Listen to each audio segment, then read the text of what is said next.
17 वर्ष मिनल तिच्या कॉलेजच्या पिकनिकवर आली होती.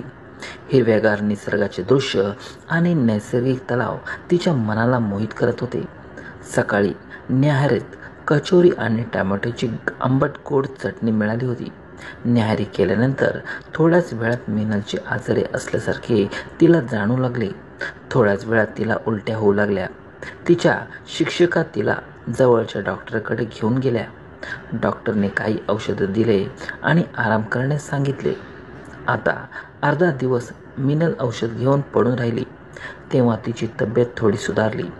तेव्हा तिच्या शिक्षका म्हणाल्या, आता तुझी तब्येत बरी वाटत आहे, मग तुला घरी पाठवण्याची व्यवस्था करू का? मिनलने हळूवारपणे उत्तर दिले, हो मॅडम, मला घरी जायचे. तसेही आता मी पिकनिकचा आनंद घेऊ शकणार नाही. तेव्हा तिच्या शिक्षिका म्हणाल्या, चल मग मीच तुला घरी पोचवते. त्या तिला घेऊन घरी जाण्यासाठी निघाल्या. टॅक्सी वेगाने घराच्या दिशेने धावत होती. मिनल विचार करत होती, वडील ऑफिसच्या कामानिमित्त शहराबाहेर गेलेत.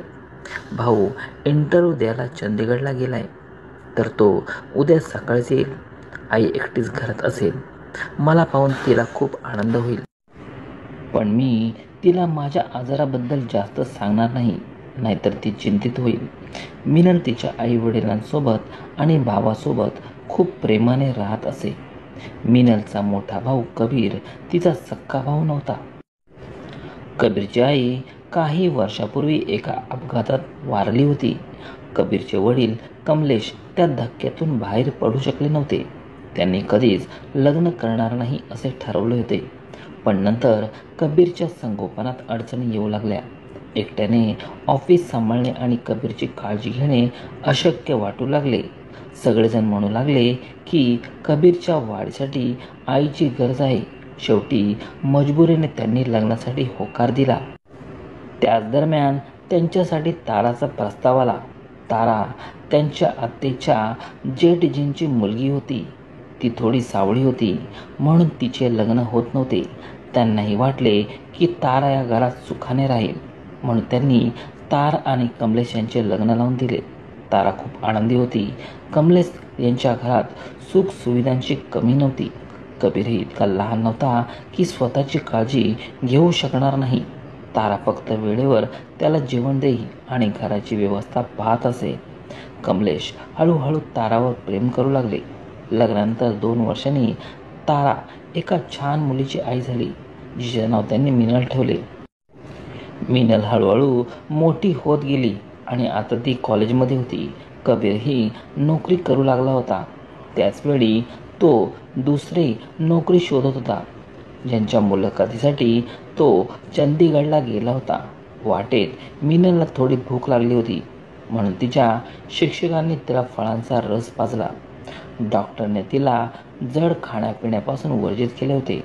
ती विचार करू लागली, घरी जाऊन आईकडून खिचडी बनवून घेईल. तिला घरी पोचता पोचता रात्रीचे 10 वाजले होते. तिच्या शिक्षकांनी तिला घराबाहेर सोडून दिलं. ती घरात आली तेव्हा तिने पाहिले की घराचे मुख्य दरवाजे उघडे आहेत.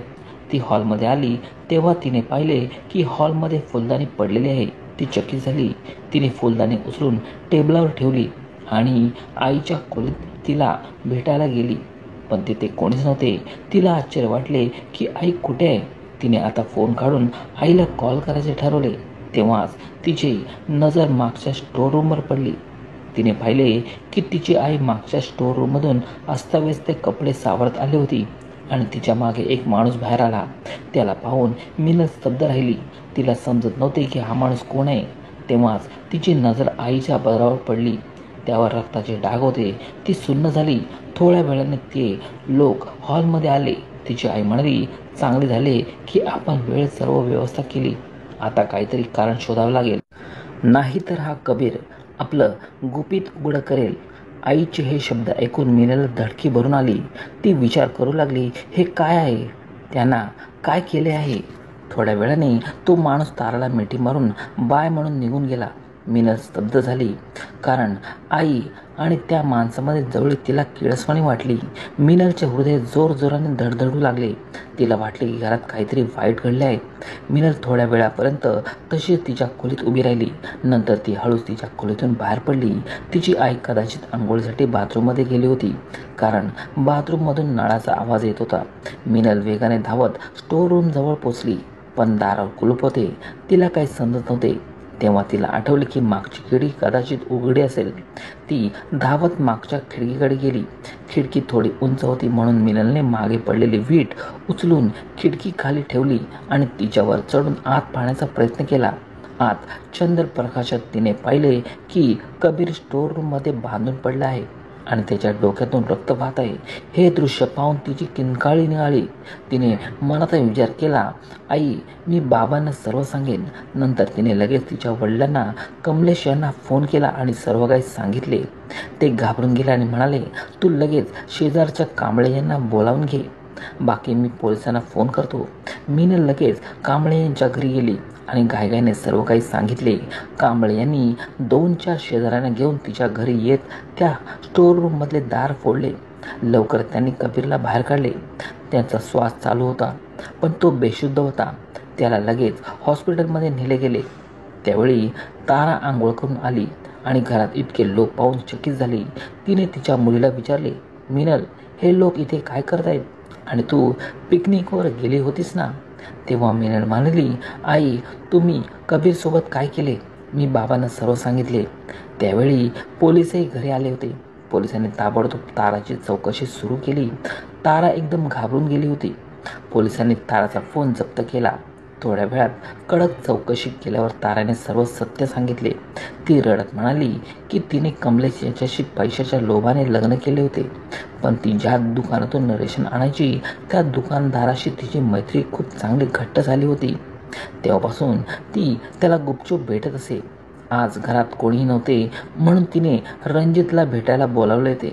पण अचानक कबीर घरी आला आणि त्यांना अशा स्थितीत पाहिले. मग त्यांनी त्याच्या डोक्यावर हल्ला केला आणि त्याला बांधून स्टोर रूममध्ये बंद केले. त्यांनी योजना केली होती की सकाळी कबीरला वर पोचवायचे, पण त्याआधीच ही गोष्ट सर्वांसमोर आली. मिनल मनातल्या मनात देवाचे आभार मानत होती की तिची तब्येत खराब झाली आणि ती पिकनिकवरून परत घरी आली. नाहीतर काय झाले असते हे कुणास ठाऊक.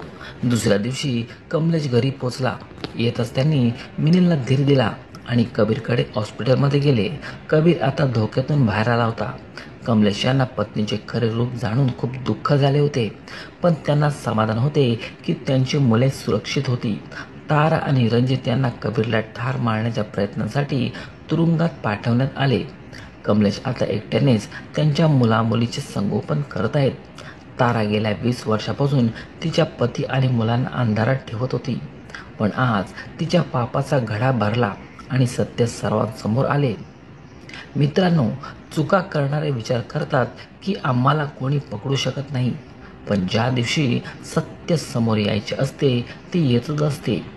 तुमचे विचार काय आहेत कॉमेंट करून नक्की सांगा आणि अशाच नवीन नवीन कथा ऐकण्यासाठी आपल्या मराठी स्टोरी चॅनेलला सबस्क्राईब नक्की करा.